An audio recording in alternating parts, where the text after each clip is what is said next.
This is Wild on 7th, your favorite Wild podcast. Did you guys see this? This is unbelievable. What is that all about, Kinger? Get in here for the real thing. Like, let's get weird. Maybe I blacked out trying to figure out what was going on. Doubt, worry, fear, because that's what we're breaking the mold on here. Welcome to Wild on 7th, presented by Pilot Games. We're here until it's here. Welcome back to Wild on 7th, your favorite Wild podcast. I'm Ryan Carter with my man John King. We'll maybe hear from him in a moment. But before we get to Kinger, let's take a second to say thanks to Pilot Games for their sponsorship. Just remember that when you play their products, your community wins. So when you're out having a good time watching the Wild on this heater Sunday night, 5 o'clock, yeah, you get those digital pull tabs going, win some money, have a blast, enjoy watching them win games. Again, because when you do, your community wins. The only thing that's not winning right now might be Kinger's voice. He's gotten excited about where the Wild are at.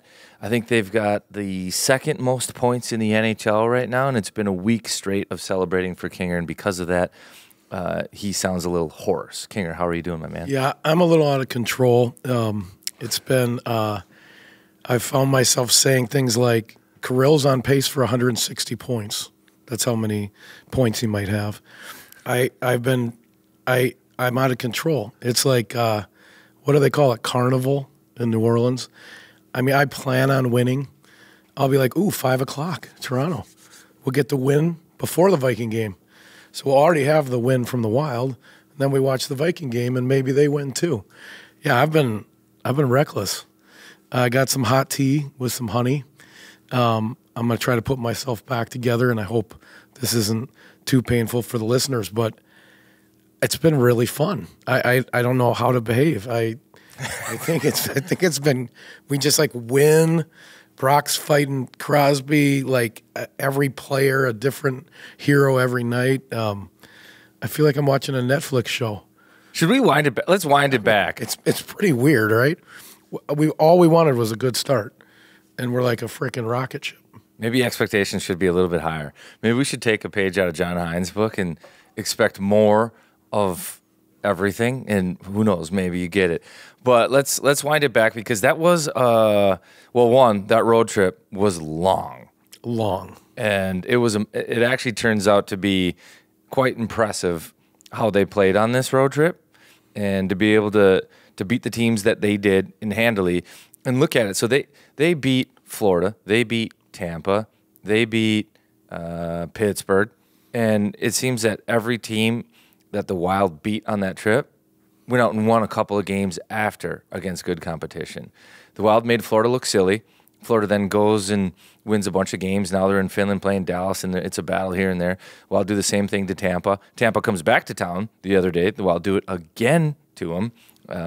So it's not just like they're catching these teams at the right time. They're beating good teams, Florida, Tampa, Pitt, and they're making statements with some of these wins. Even look at Columbus. So you can go back to the Columbus game and be like, Columbus they're a bottom tier team, and the Wild can't get too excited about having to face them twice in the first 10 games and celebrate their start. Those are games that they should win. Well, Columbus is beating everybody. They've beaten Edmonton. They're surprising everybody with how well they're playing, but the team that they couldn't surprise is the Wild. They were ready. They played well. So that road trip where the Wild had cooked in excuses to not play well, and they didn't play well in the Philly game, but Philly had a rabbit's foot. They had a rabbit. Everything that they put towards the net went in, and things went well for Philly in that afternoon game. I think the schedule got them and stuff too. We talked about that last episode. But that road trip, amazing. The start that they've gotten off to, impressive. No slump on the first game back after a long road trip. They just beat up on Tampa. Then Toronto comes to town Sunday afternoon. Typically those are harder games to play. Football's on. It's distracting a little bit. But again, they find a way to win in OT and maybe have a moment. Kinger, don't you think that felt like it could be a moment? Yeah, you're talking about the Spurgeon play in overtime? Yeah, the Spurge play. And that one reminds me of I think it was Anaheim. This must have been 2 or 3 years ago. Is that the back check? The back check. Unbelievable. Remember that back check? From Spurgeon. From Spurgeon, where he takes it off Troy Terry, and then they go down the other way and eventually win it. It was the same. Ty Domi looks, or Ty, that's another thing. I'll do this forever. This is a Freudian slip that I cannot fix in my head. It's Max Domi, and I've called him Ty Domi the first time I've said his name every single time. We can't break it. I don't know if it's my error or what, but the last name Domi is associated with Ty. Did you do it on the broadcast? Every time. Every time. Every time. Automatic. First time. It's Ty Domi. And I know it's coming, and it's Max Domi. So, but Max Domi gets this puck, and it looks like it's going to be a 2-on-1 for Toronto.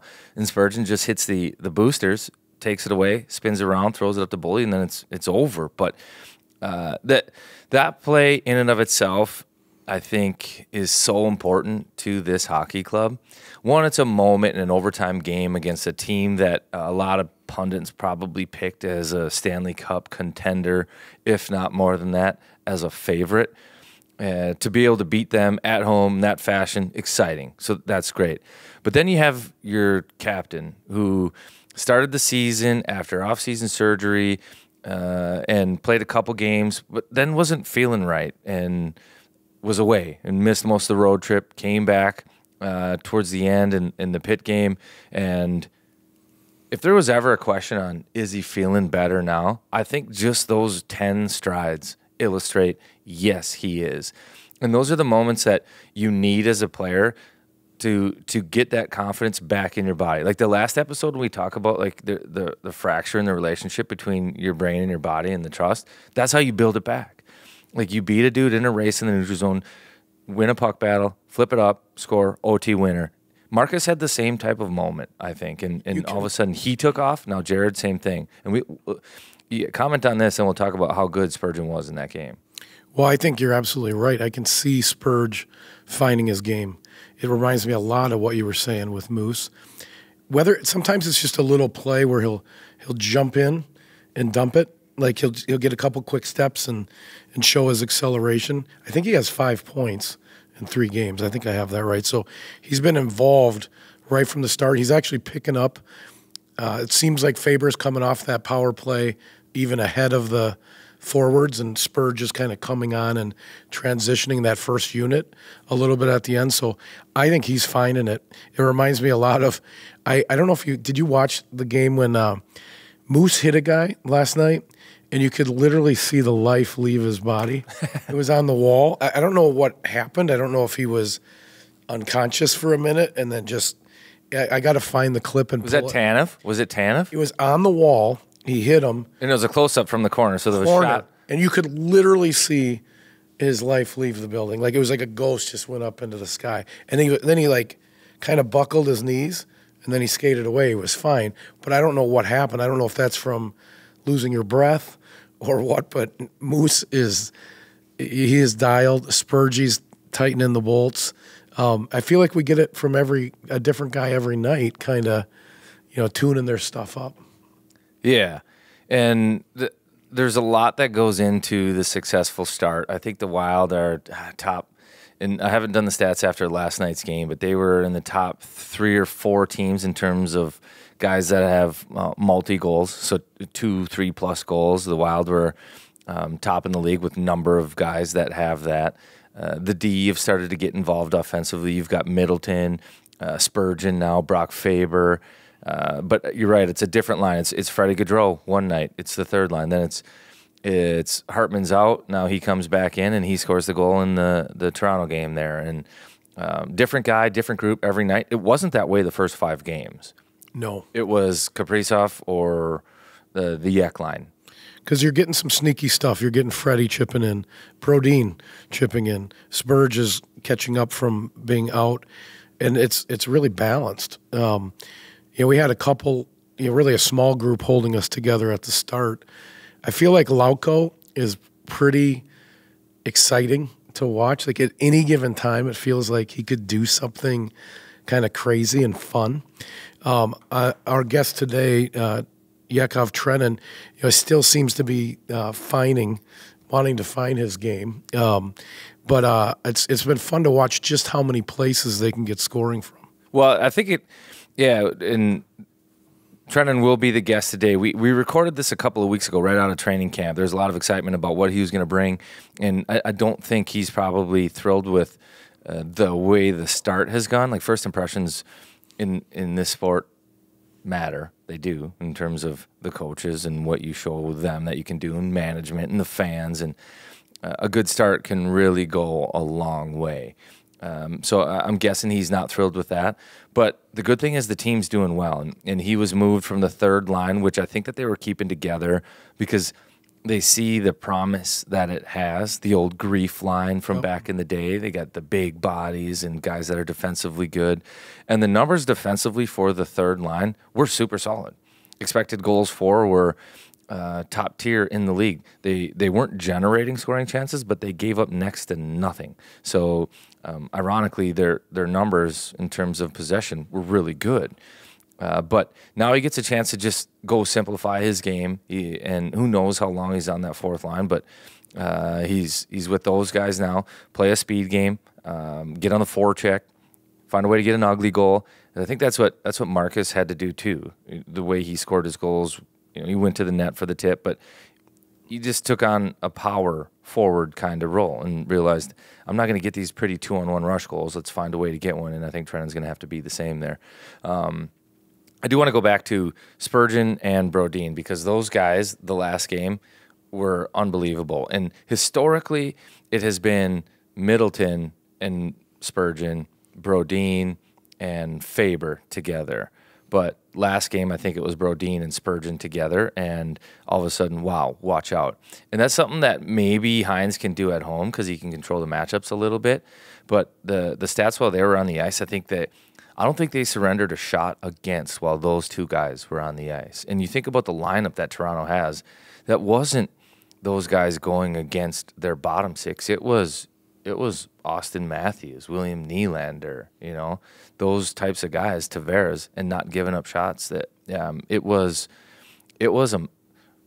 amazing, man, to be able to shut those guys down that efficiently is incredible.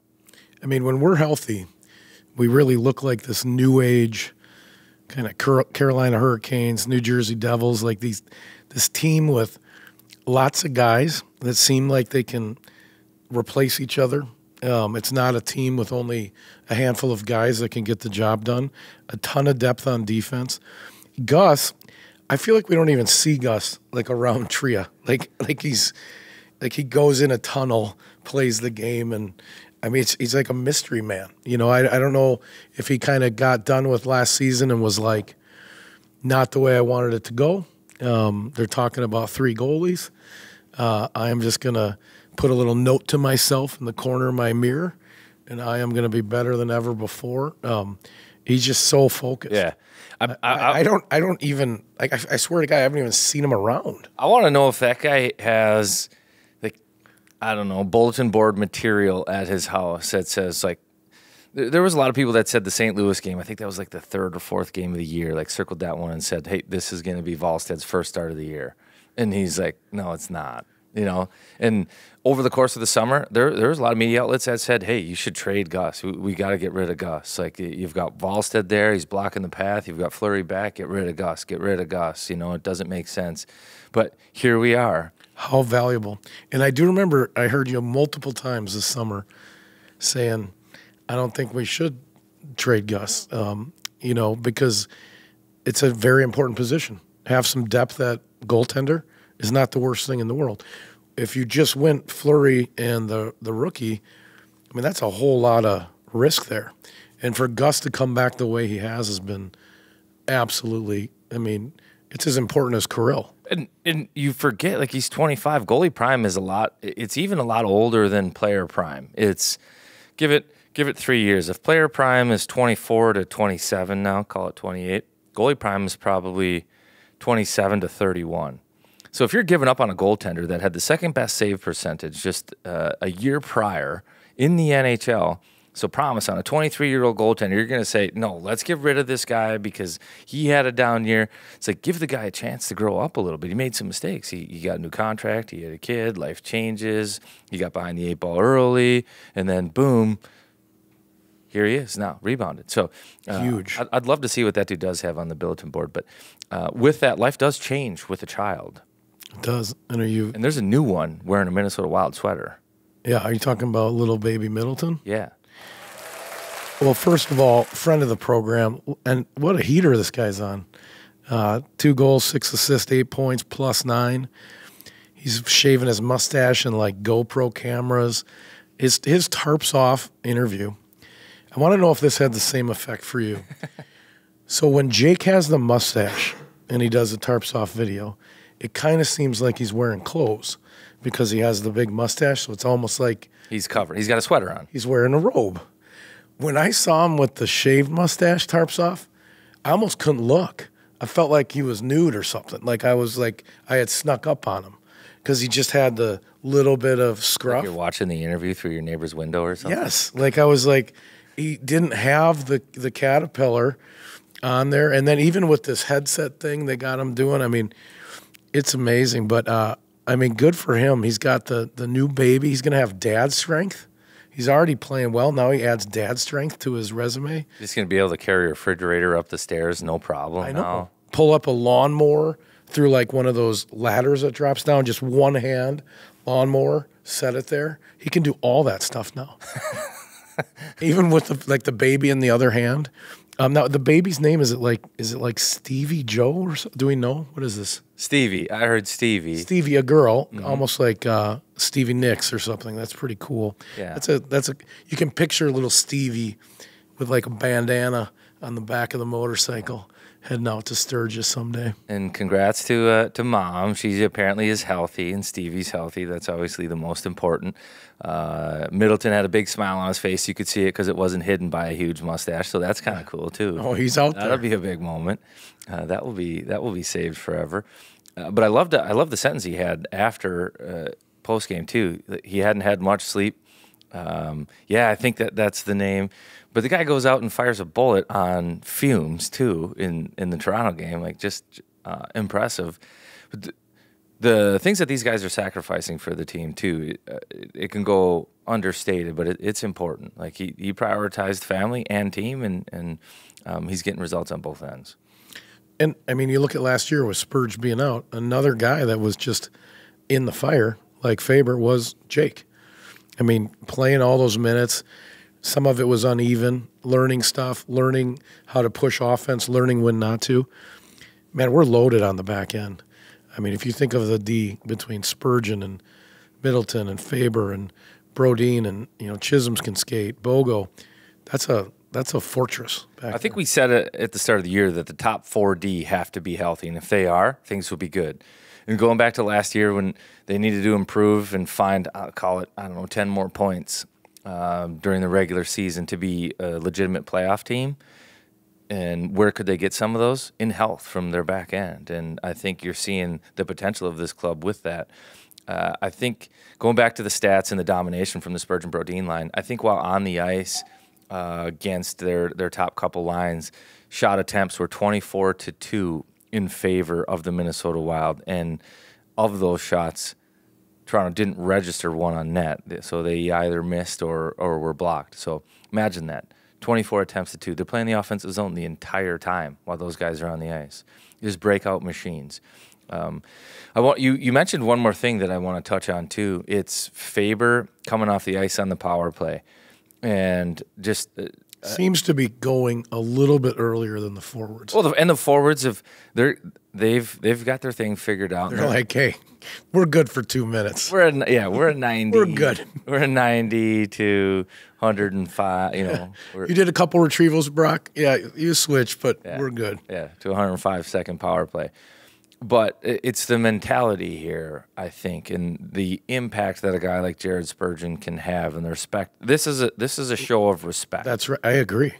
From Brock to Spurgeon. To Spurgeon, exactly. Give him some time. Like I'm not going to be the guy that sits out there. I'm playing 25 minutes a night already. There's two sides to this coin, though. Tell me more. I think that you what you see is respect. Like I'm coming off, I'm not going to munch 2 minutes up here. It isn't taxing. I stand here, but out of respect, I'm still going to go change for the guy that wears the C and has been here before, Jared Spurgeon, and he does that, and I love that. But on the other side of it, there comes a point where it has to be like, Brock, if you're that good, and Billy Guerin has talked about this, take those minutes, take those seconds. So there's a balance to it. And one thing that I think that we love about Faber is the fact that he just does respect the game, the people that came before him, the structure of everything about hockey. He loves and respects. And go listen to the interviews of him post game after the Fleury game in Pittsburgh too. Like he just says the right thing all the time, but he does the right thing too. So kids at home, watch him. Fans, as we're watching this, just watch those little nuance things though too, because as he continues to grow and get better, I think he has the potential to be like a true stud. But he might need that mental switch where it's like, no, these are my minutes now, and that's coming. We just don't know when. Yeah, I got to take it. What do you think of the 78s? Just it almost was like an early holiday, like to see them play the 2 games in the kind of retro jerseys against iconic teams with Toronto, and I felt like it was, like Christmas time or something. And it sure seems like good things happen when we wear those jerseys. Yeah, speaking of 78, before we get to my thoughts on that, if your roof is from 1978 or older, you should be slightly nervous that it will perform to its fullest function throughout the winter. And if you have any doubts, or you do know that the house that you're living in has a roof from 1978 or older, or heck, even I would go so far as to say 1998 or older, 2008 or older. If you're sitting on an older roof, our friends at Wild Construction can take care of it. They specialize in storm damage and helping you get your roof replaced in quick fashion. They've got all the resources and tools on their website for you to check that out to see if you're within an area that had a storm, if there was some hail damage. They'll get up on your roof. They won't be able to fix it this year before the snow flies, but they'll get you on the schedule and ready to go first thing in the spring. But if there's any insecurity about your roof, and if it's anywhere near the age of those 78 jerseys, wildconstruction.com. Check them out. And if you have 14 apples on the season, like 97 does, you might want to just eke in over to the grocery store and get the last of the caramel dip. We're about to have an election. We're done with Halloween. That window, that kind of caramel, jumping in the leaves, flannel shirt window, we're right at the end. So let's go out with a bang. Look for the apples. Find the Jimmy's caramel dip. Get in there. Maybe get a couple different types of apples at the end of the season. Dip in there. Maybe get some twisted pretzels and dip in there. Minnesota Company, take care of them. Jimmy's, don't you? I can't even say this with my voice right now. I'd be like, don't you be messing with my dressing. That's about as good as I can do without losing it. I was just thinking though, like Kirill and Zuki have switched. I'll get to the 78s, but Kirill and Zuki have switched roles, so to speak, where Zuccarello is now the finisher and Kaprizov's kind of the setup guy. And he keeps loading them up. Yeah. I mean, a lot of them are from behind the net. Yeah. And he passes through 3 guys, and then sometimes he's getting it through and sometimes he's not. And that was all in the month of October for the most part, right? And October is like orchard month. Maybe Kirill is one of those guys that just loves going to the apple orchard, just loves haunted hay rides, stuff like that. We'll have to do some digging. He has 14 apples. 14 apples. I would say he probably does. Yeah, how do you get 14 solid apples without being an orchard guy? Yeah. He's definitely like, if you were to look in his jersey, there's like hay in there. Like somewhere. He's got itchy butt from definitely the hay, a little bit of the hay bales. A little bit of hay. So the 78s, man, what makes it for me, it just makes it emotional. It's like, is it my birthday? Nostalgic? There's something about it that turns it into the holidays. Like, I don't know. It's different. But what makes it seem authentic to me is Gustafson's pads. I think he somehow nailed the pads. So, like, the Wild look good, and the jerseys are form-fitting, and everything looks modern, but the color scheme looks retro. But then all of a sudden, you get a shot of Gus and his pads and everything else with the 78s, and it's like, this seems authentic all of a sudden, and it's great. I do like them. They look great. It is exciting when they play.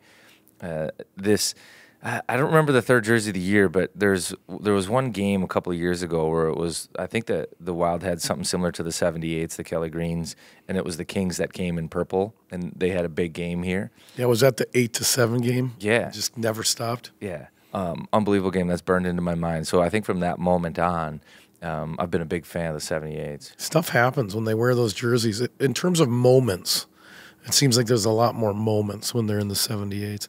So with that, the Kings come to town on Tuesday, and we'll use this now too. We talked about this a little bit on the last broadcast, but we've got a new sponsor of the show, Bosch Law. If you need any work comp help, call our friends at Bosch Law. They've sponsored the injury report, thankfully, for the Minnesota Wild. There's nothing on it. There's nothing on it. It's a clean injury report. There's nothing. That feels good, doesn't it? I love it. All right. Do you have any wood? Let's knock on it together. Good. We don't do that anymore. We're believers. We're believers. Yeah. We're not scared. Karma's not catching up with us. No, it's like, let's go. But when it comes to the Kings, they do have a couple injuries. In the Wild going forward for the week, they got the Kings and then a back-to-back with San Jose and then Anaheim, and they finish the weekend off in Chicago. So playing 4 games in a week when we're playing our best hockey. That's a good thing. That's a good thing. And healthy. Yep. So the Bosch Law injury report for the LA Kings, they'll be without Drew Doughty, and I think that they have missed him. Stalock talked about it last week too, how the Kings might be one of those teams that are fading, and it might be because they're missing some personality and that guy on the back end. So the Wild will they'll have to face the Kings without maybe their best defenseman, which is a decent thing. And then when the Wild go to San Jose, they're still without number 1 overall pick Macklin Celebrini. I think it'd be fun to watch him. I want to watch the youngster. By all accounts, he's the real deal and like the next NHL star. We won't get a chance to see him. He was hurt after just 1 game this season. He's back practicing or playing around the team, but there's no timeline for his return. So the Wild fans unfortunately won't be able to see Doughty or Macklin Celebrini this week, despite the fact that it's a good lineup. That's fine. Let's just keep banking wins. The Jets are the only team that seems to be hotter than us, and it is interesting. The Avs and Preds.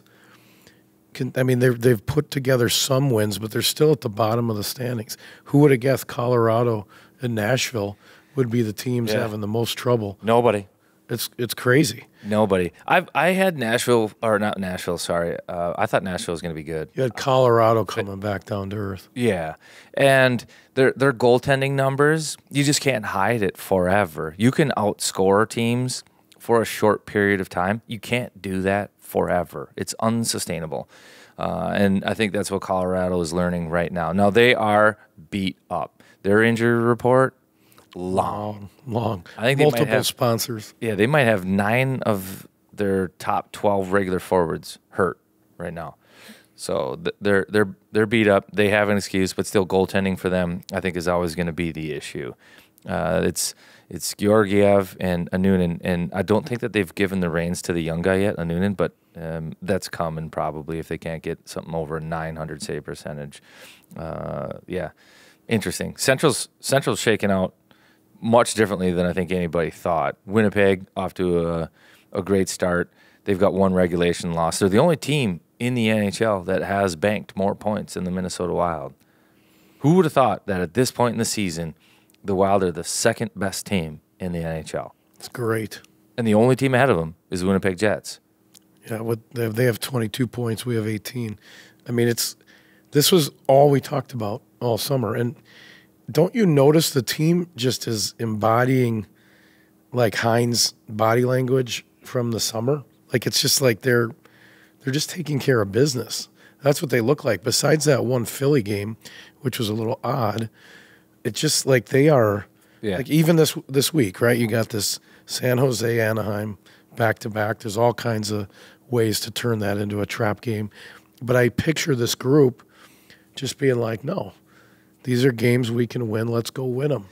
Keep making deposits. I am curious how this next road trip plays out. I think a certain mental toughness got them through the previous road trip. For sure. And successfully.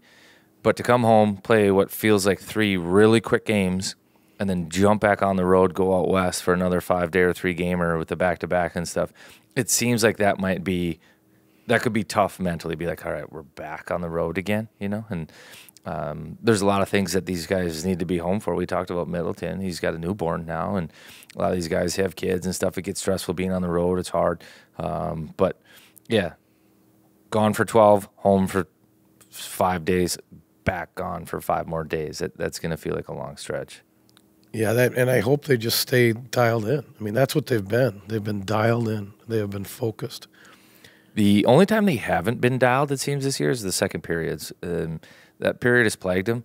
They've been the better team statistically in the first and the third, but it's the second period. And I don't know if it's because they've gotten off to good starts and they've scored first in, I think, all but 2 of their games, where they all of a sudden come back in the second period and they just think that they can go through the motions a little bit, or it's the long change, or there's something about it that hasn't worked for them, where they've let teams hang around in the second. Now the Wild have been able to kind of take off in the third and find a way to win these games, but they're going to have to somehow find a way to clean up that second period because they've been struggling in that one specific period. What did you think of Ogren getting sent down? I think it's the right play. I mean, I know it's a slow start. Obviously, Hartman was feeling better, but what do you make of his play? Everyone talks about the big shot. What did you think of him so far? Well, I think he's good. I think he has promise, and why I think it's a good move is you have a guy that has top 6 potential, and you don't want him learning bottom 6 styles of play all of the time. You know, like he has offensive upside. When he approaches the blue line, you want him thinking, hey, I can make a play versus, hey, I got to put this in the corner and finish my hit. So for him to get a taste at the NHL and see the speed, see the competition, feel the strength, realize how hard it is to get a shot off. You might have a good shot, but you still got to get it off. You still got to find a way to get that shot, get open for your teammates, different things. He was able to experience all that with maybe a little bit more confidence and calmness than he did in last year's 2 games at the end of the season. And I think that's more excitement, more energy that you're just riding. Now this is like the start to the year. This is real. This is real hockey. And he can go to Iowa and play with the puck, be the go-to guy, and have the power play run through him versus being a piece on the second unit that gets 15 seconds. You know, I think it's, for the player, I think it's terrific. This is probably the best thing for him. Mentally, he's probably like, no, I don't want to go down. I'd rather be in the NHL. But for long-term potential, this will be great for him. What do you think of? I was so entertained. I was at a bar, and when Crosby was giving it to Faber up against the wall, and really just kind of cross-checking him, knocked his stick out of his hands, and then he starts going after, but he doesn't know it's Sid. And Sid actually laughs. He sees that Faber wants to fight him or something and just kind of laughs.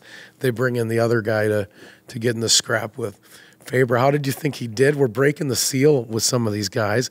I thought Kirill was going to get into it when Ekman Larsson went nuts on Rossi. I don't know what that was about, just diving on his head and punching him, probably trying to impress Berube. But I think it's fun when you get guys just breaking the seal on fights. Yeah, when the wires touch and then things just go haywire. More importantly, how did you feel? I didn't like it. Right away. I was at Cabin 61 and was like, no, this is not a good idea. I just pictured hands, visors. We've been so healthy, and I was just like, what's the point here? And just the switch out where he wants Crosby because he jammed him in the back, and then it was just like, check change, new dealer. Crosby just smiles and is gone, and another dude just pops in to fight you. That's terrible. Like that guy fights all the time, and now Faber has to do that. Yeah, I was thinking, it's just I even find myself with like Foligno. Like I kind of like the not fighting. I like not having an injury report with a bunch of people on it. Yeah. Like, makes a huge difference. Who on the bingo card had Faber with the Wild's first fight of the year? No one. I know, and I made the joke on the broadcast that he's going to get bored in the penalty box. He hadn't sit 5 minutes in a game in his whole life. Yeah, no, that was something. Like, what are you doing there? He goes, dude, I tell you what, it was boring. I went down after to talk to him, and he's like, it was boring. Yeah, he's just out of his mind. I don't know what to do. He probably got a little kendama or something, yo-yo. Seeing Crosby just kind of smirk too. Like, really? I think what really is This like is what you, and also Crosby, when he does fight, Crosby will kick your ass. He doesn't fight much. I think his record in fights, he's like 5-0. He wins. He kind of jumps guys. Have you watched any of these? I mean, he smokes dudes. yeah. You don't want to fight Sid. But Sid, the smile was more like there's no chance There's no way. that you skate away from this winning a fight with me. Like that was the smirk.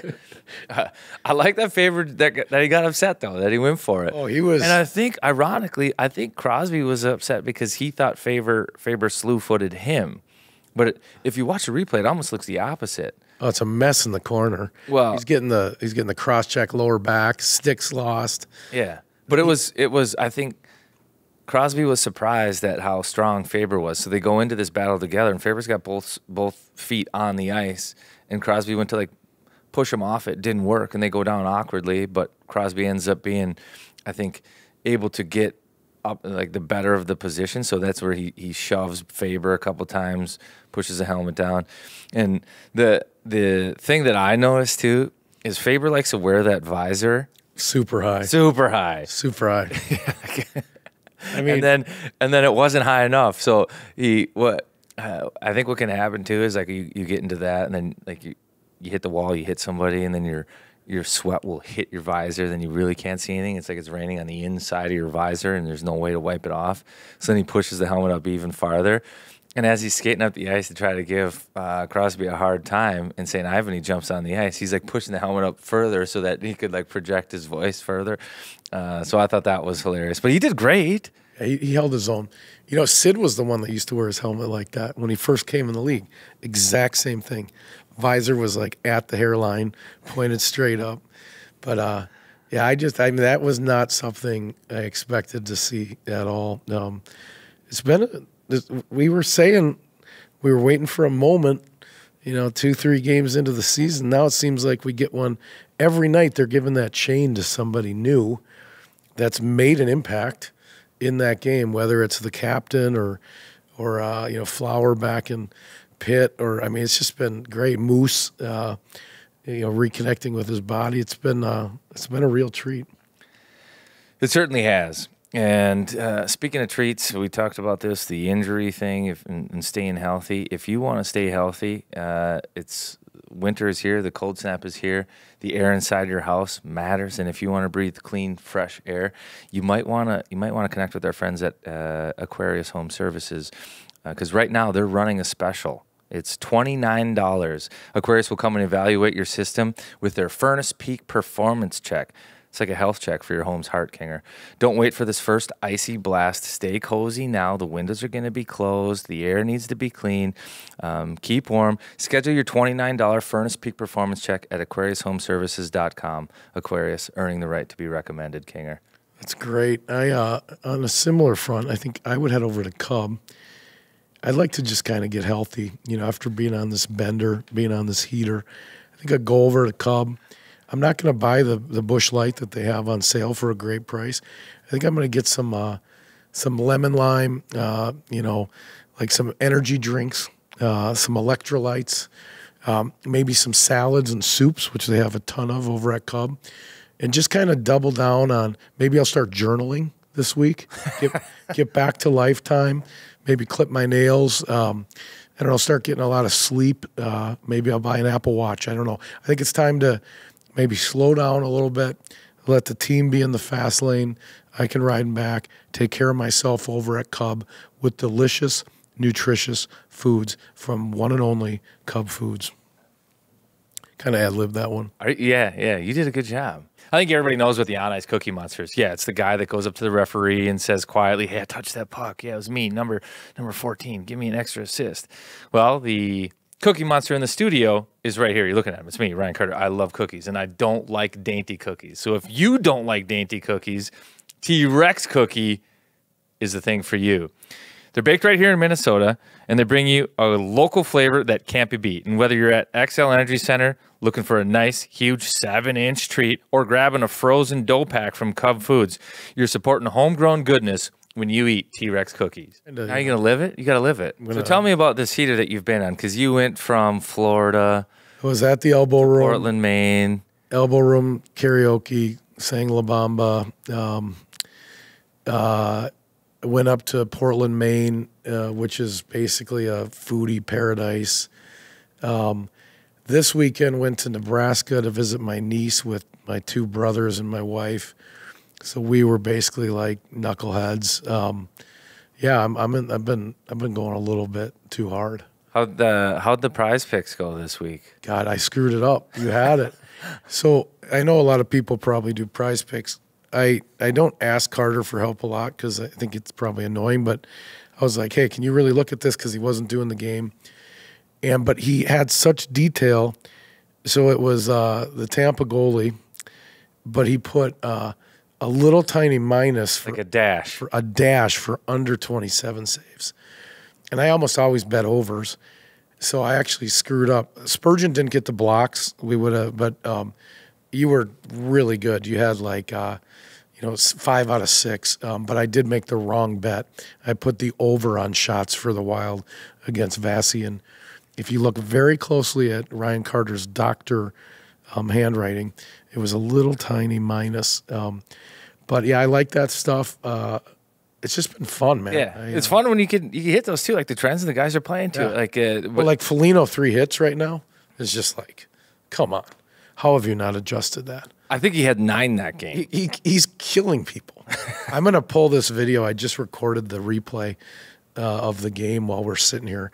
I'm gonna find this clip where the body leaves where the spirit lives the body. I don't know what exactly happened, but maybe he can explain it to us when he visits us. But yeah, it's been fun. But I gotta realize I'm not on the team.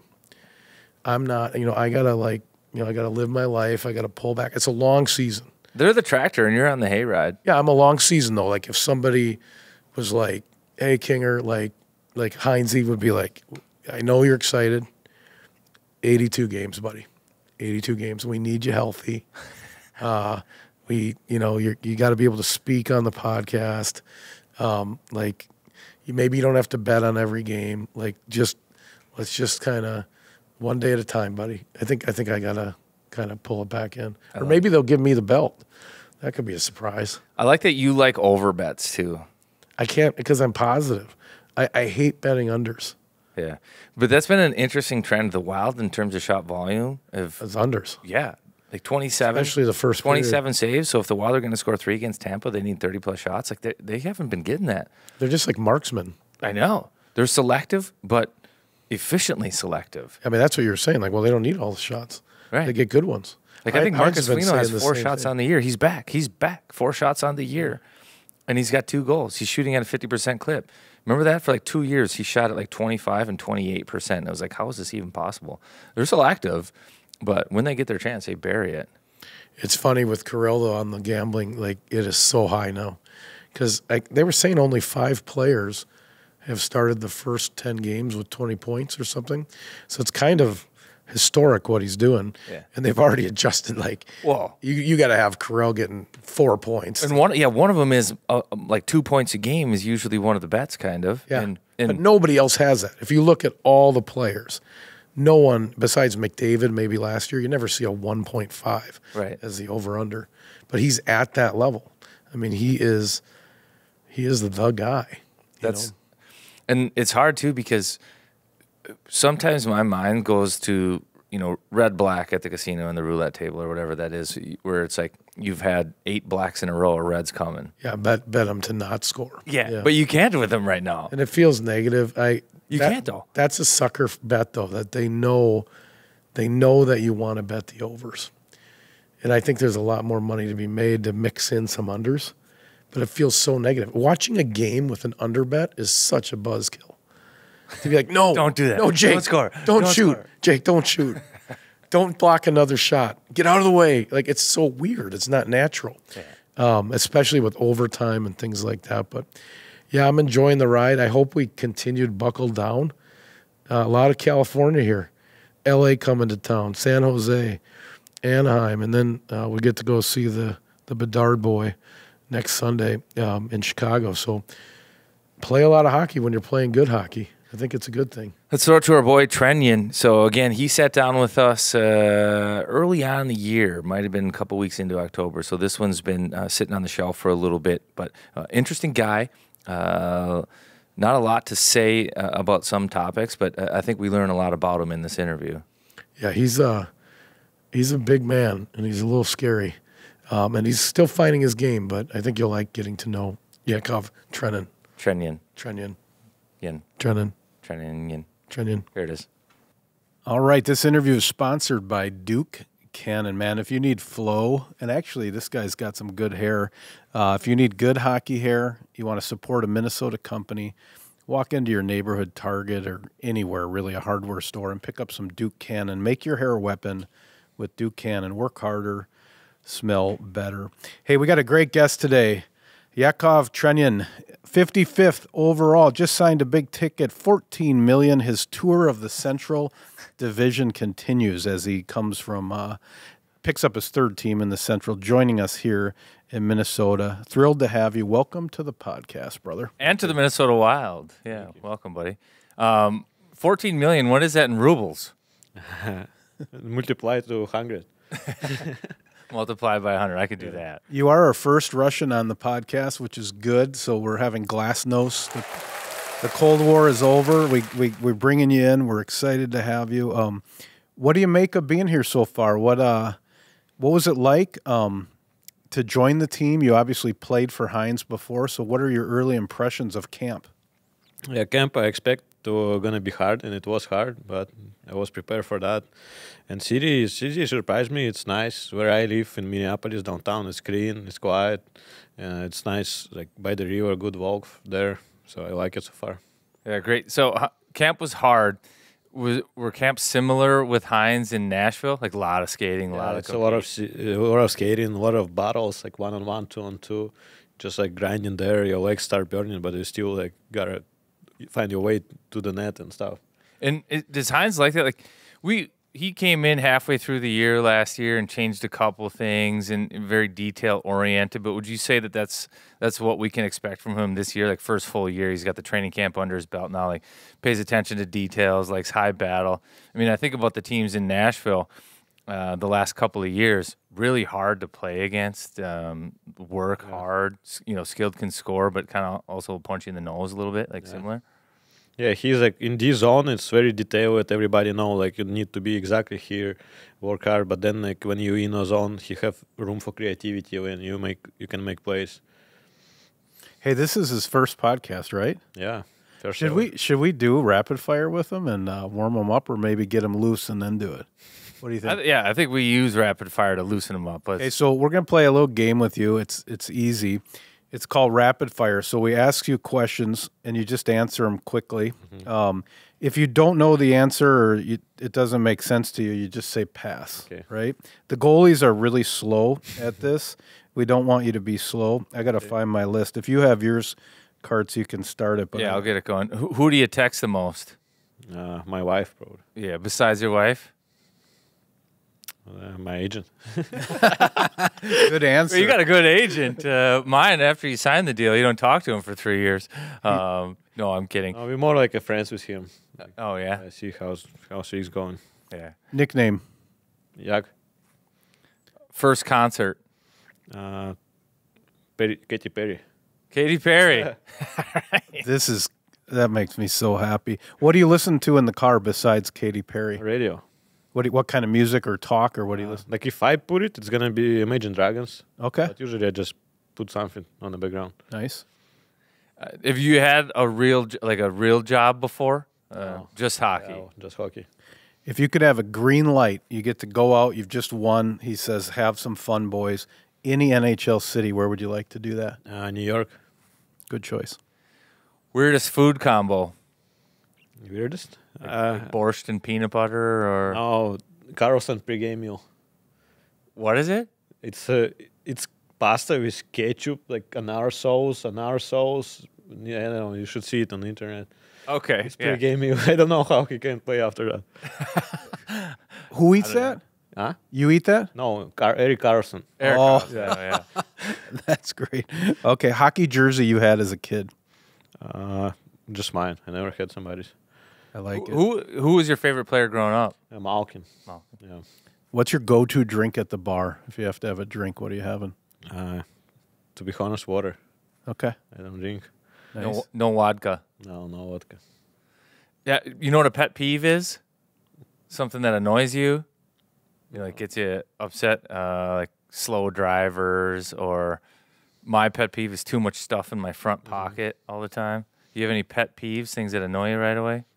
Depends. Slow driver can be, but if I'm in a hurry, yes. Yeah. Perfect weekend. What are you doing? Just like to hang out. What do you like to do? Usually in the summer, go back to my house on a lake. Just cook barbecue, ride a boat a little bit. Not ride pedal. Nice. Yeah, that is cool. First car? Ford Fusion 2008. I got it for $1,400 in Canada. Ford Fusion in Canada? Yeah. Okay.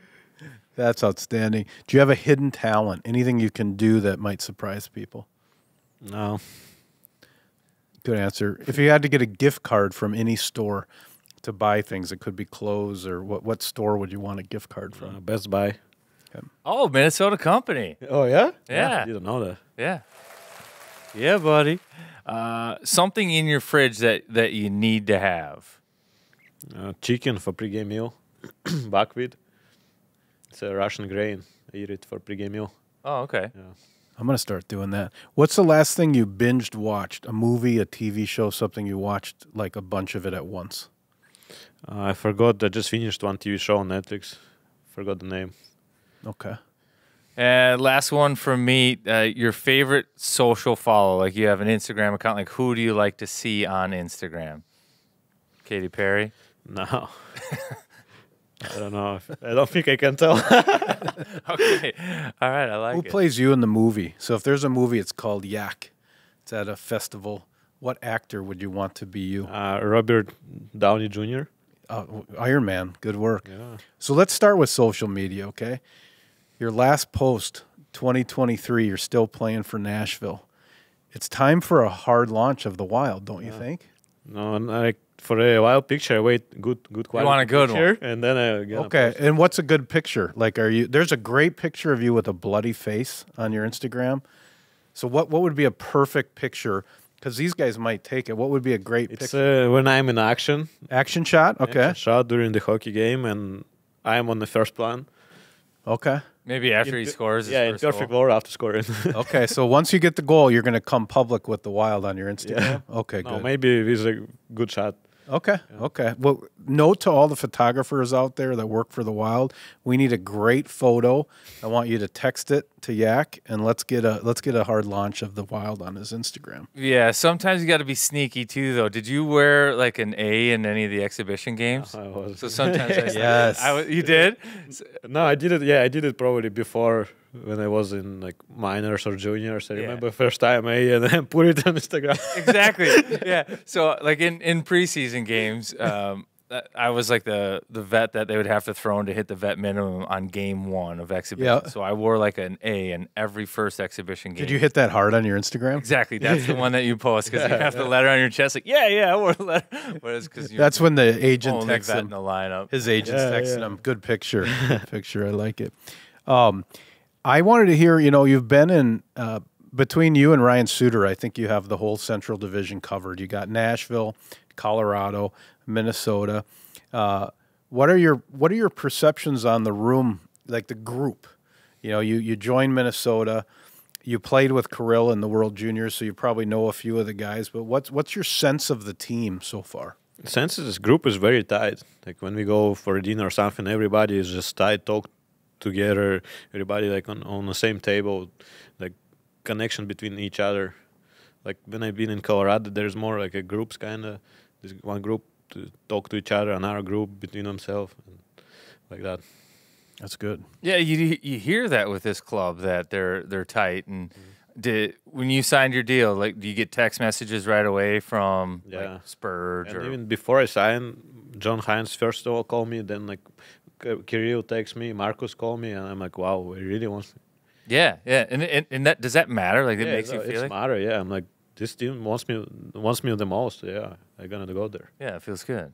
You did a great introductory press conference. I think between your press conference and Kirill pulling the rope with who's the Kovalchuk? Those were my two favorite videos of the summer when you talked about, when you played the Wild the first time, very hard, Maroon, Moose, and then you came back against us and those guys weren't in the lineup and it was a little softer and you kind of said, we're not going to be soft anymore. Is that how you think of your game, playing hard? And when are you at your best? What kind of game when you get done are you like, that's my style of hockey? Yeah, my style it's like I put the last gear and I just go and wherever puck somebody move it, I gotta finish the hit.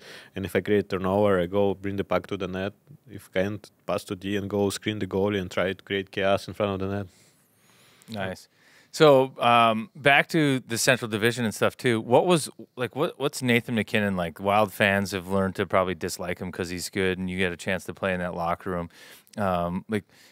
Is he different? Like, does he demand a lot of his teammates? Like, what's he like? Yeah, he's very different. He's so details. Like the glove size, so much matter. Like the way he tape his stick, it's all matter. The way he prepare, he's like doing his own warm up, like rituals. It's all of that. Like piece by piece make him MacKinnon. He does just more than anybody else. So he just doesn't go out and play good hockey. Like he's preparing from the moment he gets up that day, paying attention to every detail. Yeah, but it's probably started a few days before that game when he started to prepare for this game. Really? Yeah. Yeah. I've heard that he's just into it and good and different than a lot of guys. Accurate? Yeah, and he's doing like some like stuff I never done, like it's laser and he like moved this thing, I don't know, for concentration or something like that. Yeah, so he's doing it all. The physical, the brain, the eyes. He have his own guy who's stretch for him and like I think his own cook, so like everything like that. Yeah, that's nice. Well, so it works. Yeah. You also had Bruno Brunette in Nashville last year, right? Yeah. Now, Andrew Brunette's probably, he's on the Mount Rushmore of Minnesota Wild hockey, don't you think, Kinger? Game 7, Colorado. We like Bruno here. He got it done for us when the Wild went on a Western Conference run. Big fan of Bruno. How was he as a coach? Yeah, he was very good, very smart. I think he trusts his players a lot, and like he loved to play like fast north game. He's like winners stretch the zone so quickly. It was like unusual a little bit for first time. He's like, when D got a puck, and if he shoot and he miss you still gotta go to the nature zone. Hopefully somebody gonna block it and you. Oh, he still wants you to go. He's okay with that. You go for breakaway. And if he's like, if you don't have a puck, okay, we kill 4-on-5 for 10 seconds while you come back. So, yeah. Yeah, he's off. He's all offense. Yeah. That's what's nice about having like Bruno. The way that he played the game, offensive, and he's a smart player. Like he'd be able to post up in his office around the net and make little plays and passes and stuff. But he thinks the game offensively. I think he knows that defense is necessary, but if there's little nuances to help with the offense, he's all about that. Yeah. That's right. And I think forwards love playing for him for that reason. Yeah. Would you agree? Yeah, and that's all how the group is connected too, because like everybody gotta be on the same page, and as soon as like you got a puck, the guy's there. You gotta trust forward gonna be there, and forward gonna trust the D. He's gonna pass it to you, kind of like that. So growing up, you said Malkin was your idol. Anybody else you liked watching? No, I love to watch all Russian players who used to play in NHL, like Datsuk too. He's like hands are magic, so I like all of them. And what is it about playing for like Russia and the Russian national team? I think John will get to some other stuff with you on that, but why is that so important for Russians too?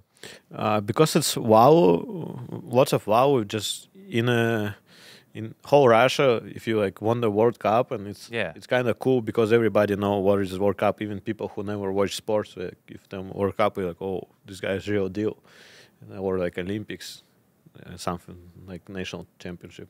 Yeah, and world championships, like the Russians seem to like playing and want to win that more than maybe any other country, and they take a lot of pride in that. And it's because it matters in Russia, like it's on. Yeah, it matters. It's a lot of value. You get like bonus for winning. You get like a pension for that too. It's just a big thing in whole Russia, kind of. Yeah, gosh, I can't remember. I was playing one year. I think Russia ended up winning it, and I heard that they all got like a Mercedes. Yeah. For Olympic Games, for first place, you used to get like BMW, maybe X7 or something.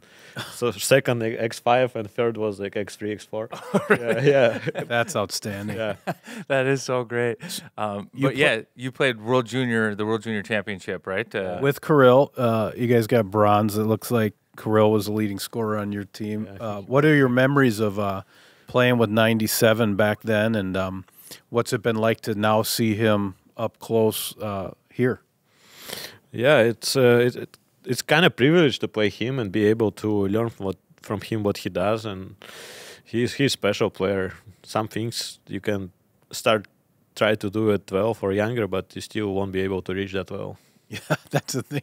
It's hard to copy. I wanted to hear. So we got a lot of Swedes on this team.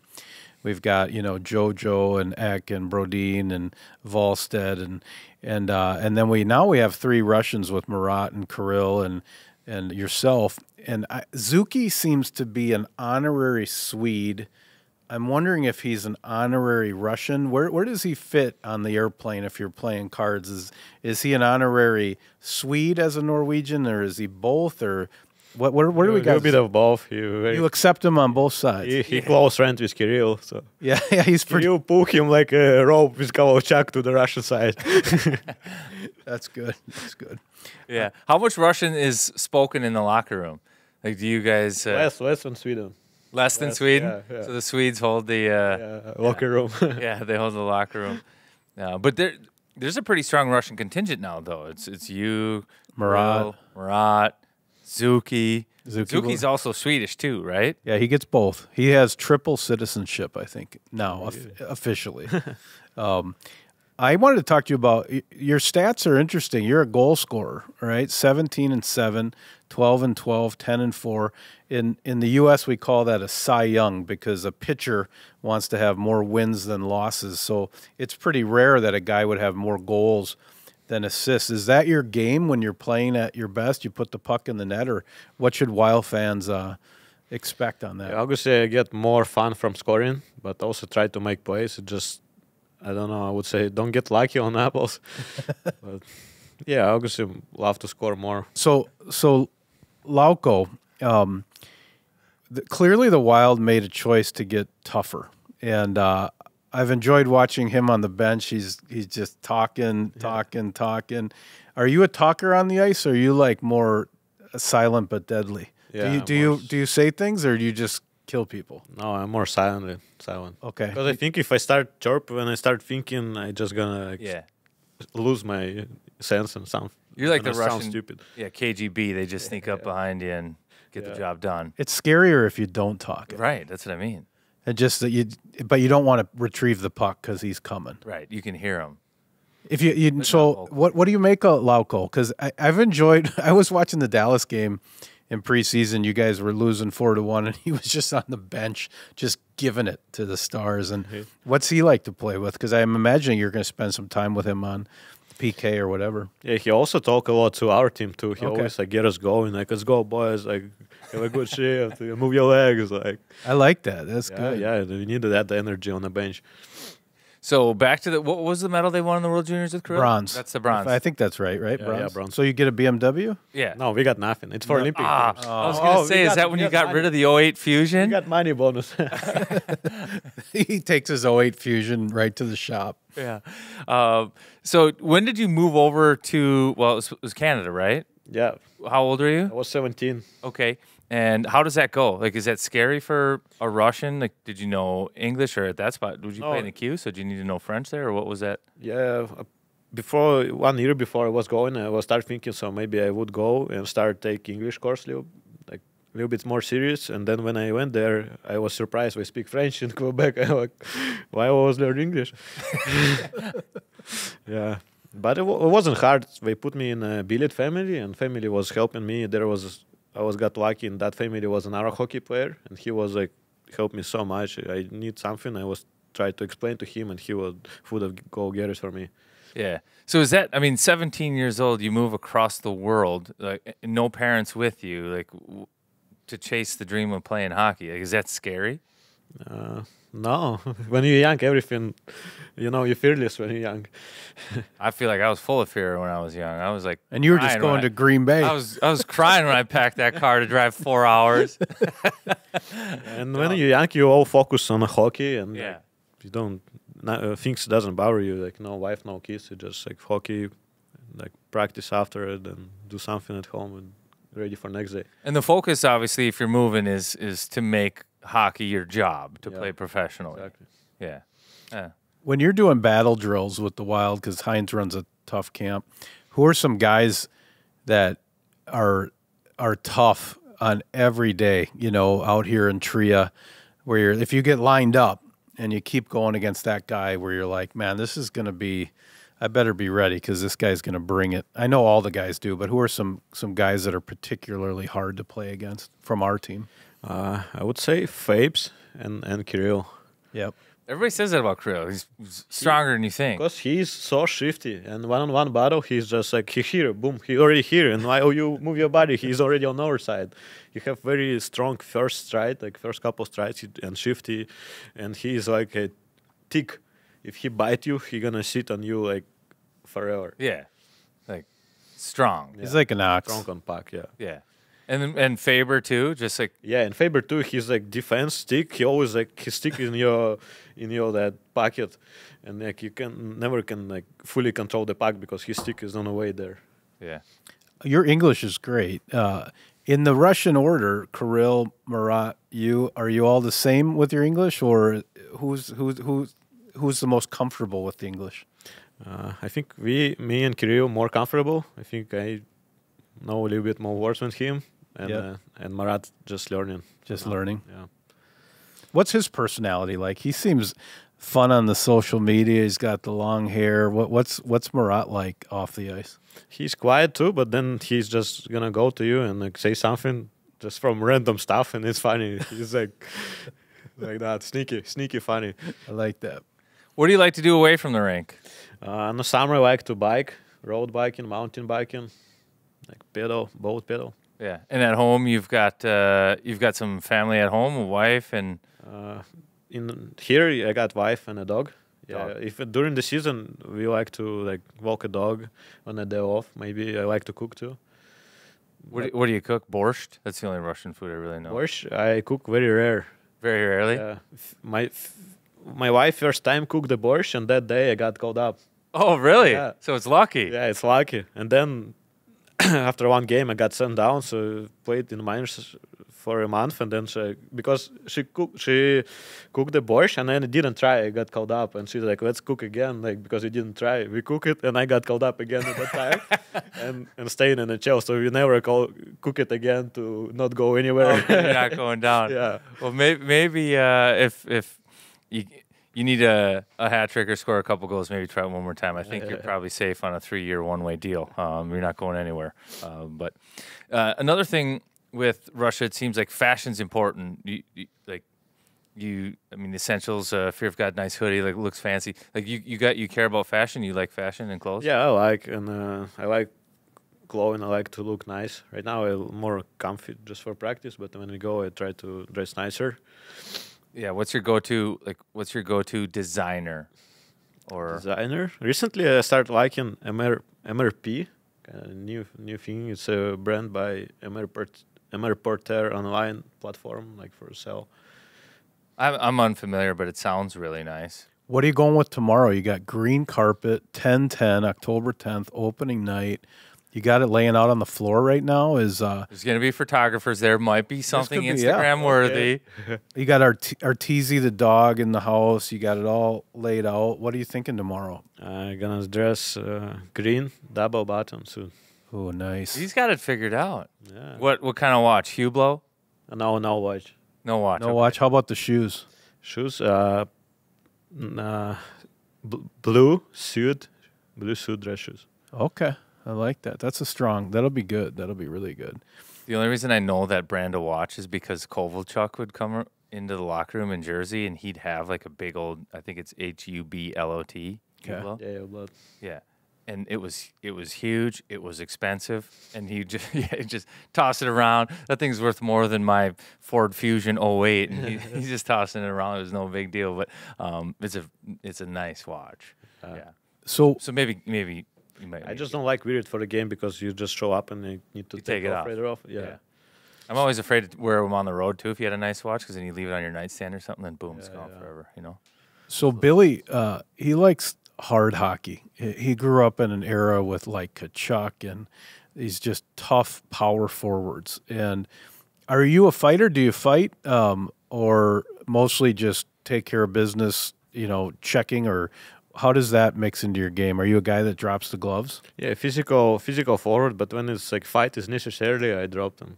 If somebody is like already like under my skin, I get angry and I'm dropping. And Have you if fought somebody any- in our team got a dangerous hit, I jump right away. Have you fought any guys on the current Wild and when you were at other teams? No. No, that's probably good. Yeah. Yeah. Don't fight Marcus. I have. Didn't go well. Hard hands, Yeah. very hard hands. You don't want that. That's not. I saw him without the hockey gear. His shoulders so wide. I know, and his hands are too. Yeah. Yeah, his hand is wider than my face when he makes a fist. He's like a Disney Face knows character, that. and he's nice. That's Yeah, even he's scarier. It's He does get always angry tough. though. Guys always outside of hockey, we're always nice, smart, intelligent. Kind of doesn't match. Yeah. Should we talk penalty kill a little bit? Because I think, we've got Capuano's coming in. I probably said that wrong, but obviously you're very strong on the PK. Karts played PK back in the day. How's that shaping up as you look at the season, the penalty kill? Yeah, I think we're trying a new system right now with new coaches. Where I played before, it used to be always like hard pressure, as aggressive as it can. Right now we're more like sit as a quadrat, try to cover as much room lane, and use our stick a lot. Yeah, does that require the D to block a lot of shots then, or Yeah, and probably forwards too. forwards Yeah. too? No, mostly D, but sometimes forward can hit one pretty good one timer. Yeah, you're gonna have to eat that one timer. yeah. That's never fun. Never. No. And then it's the exchange up top, but the critical part I think to a penalty kill is everybody being on the same page. You guys think you've worked on it in practice enough to have everybody kind of on the same page and everybody knows their responsibilities and stuff? Yeah, so far yes, but always season is always different compared to preseason. So we don't know like what to expect from our teams right now. But I think on our end we kind of dialed in. Yeah, and the season is different. You're going to face Columbus, and you're focused on Columbus. Penalty kill is, but then all of a sudden the next day you might be facing McDavid, and that's a whole different challenge. Yeah, you it's know? different It's story like, there. oh, how are we going to do this? Yeah. yeah. But the system kind of stays the same. You think Yeah. like there might be minor tweaks, and who knows what Jack or Patty Dwyer have in mind. But for the most part, you guys have a good grasp on it. Yeah, we good grasp. We have I think good chemistry between our like, PK groups. Going confident for the next game. Yeah, your line specifically seems like it's going to have some sandpaper to it, some grit. You know, it's you, Marcus. I think it's going to be Hartman to start, right? And are you excited about playing on a line like that? Yeah, like, I'm have excited. have you had a line like that before? It was a little bit similar in Nashville. We had Tanner Janot Yeah. seasons. Ooh, yeah. Then I think it was most success when we had kind of. When you had that kind of player. Yeah. Yeah, because you could say he's similar to Marcus. Like they've scored 20 goals before. Big guys, tough. They fight quite a bit. And it's because like we similar forwards, we play in a similar type, and we know what to expect from each other, and like we have that chemistry and trust, where to go, where he gonna put the puck, and what to expect from him. Yeah. Last one for me, because I'm so curious about some of these wild killers that you've played with. But Roman Josi, obviously different, and that guy seems to score minimum 2 goals every time the Wild play him. What makes him good? He's good. He feel the game on a different level. Like he go to the puck, never look, but he already like maybe he knew before, but sometimes he doesn't look, but he already know where is everything.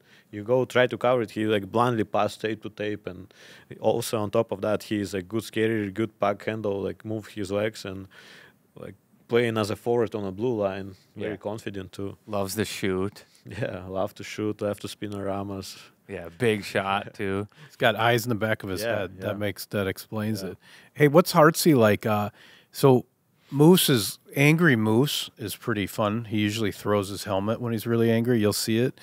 Hartman, I just love because he gets under the other team's skin. I'm sure in Nashville he was on your whiteboard before. What's it like? What have you gotten to know about Mr. Hartman? Yeah, so far everything I know, it's what when we play against him, he's like exactly like you said, go under your skin, and sometimes it's like this spear you, that kind of stuff. He knows the spots, back of the knee, yeah. in the rib. Yeah. Yeah, that line is going to be fun. You'll be we call it the 7th Street Savages. Okay. We're right on 7th Street, the Excel. It's like the Broad Street Bullies for Philadelphia.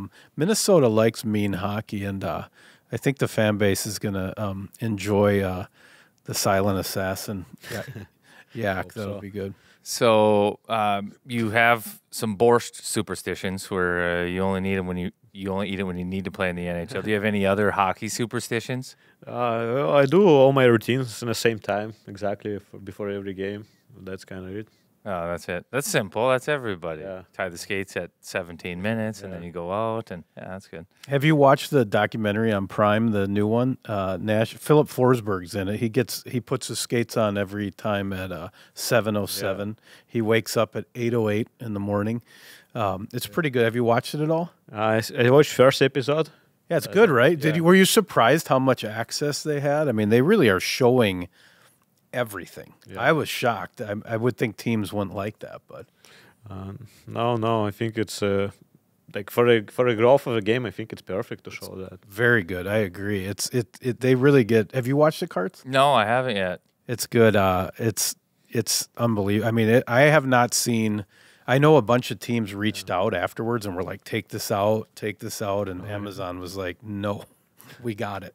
And it was good. Any Minnesota, you say you like it here so far, and it's and you're probably living in Minneapolis somewhere, but like, did you go to the state fair? Have you gone fishing? What have you done any Minnesota things? No, just outside of walking the dog, haven't done it much. Funny story, we got our dog in Nashville, and he was originally born in Minnesota. Oh, yeah? Yeah, so he's home now. Yeah, what kind of dog? It's a Cavalier King Charles Spaniel. Oh, okay. Yeah, we're like small with long ears. Yeah. Cute. And what's the name mean? So his name, got it down here, but I don't really know if it's right. Arteezy? Arteezy. What does that mean? It's a name of keyboard sport player. Game I used to play, Dota 2.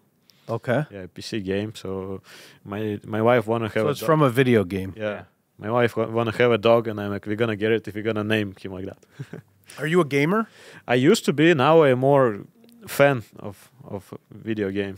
Does anybody watch them on YouTube or something? Yeah, like when that? we have big tournament, I always watch like highlight of the games. Really? Yeah. But I think right now, the game I used to play, Dota, is kind of dying slowly. The views going down, like popularity going down. Just because new games are coming in, or what? Yeah, probably because during the COVID, I think it was their best chance to grow the game, but they canceled all their tournaments too. But I think that's when most people went sit home, played games. I think that time we gotta make more tournaments like online, but we kind of didn't do it. You like more PC games or like more PC console games? More PC. PC. Yeah, I think all three of us, Kirill, me, and Marat, we still playing right now. I used to play, but same game. Okay, and then so on the road, do you bring anything with you, like a No, mouse don't or a bring- computer or anything? On Nothing. the road, I watch YouTube. They watch YouTube. Yeah. Interesting. Yeah. Well, no, I appreciate you coming on. You have anything else, Kinger? No, man, we're glad you're here. Yeah. Keep us. Let's never be soft again. Let's be as scary as you were in that first press conference, and do what you need to do. Let's be a hockey team that walks down the dark alley. Yeah. Yep. Good luck. We're happy to have you in a wild sweater. And if you need an Instagram worthy photo, we took one here today. Yeah. Put it on the gram. What a better way to introduce yourself to Minnesota. Thanks for coming, buddy. Thanks, buddy. Thank Bye. you, guys.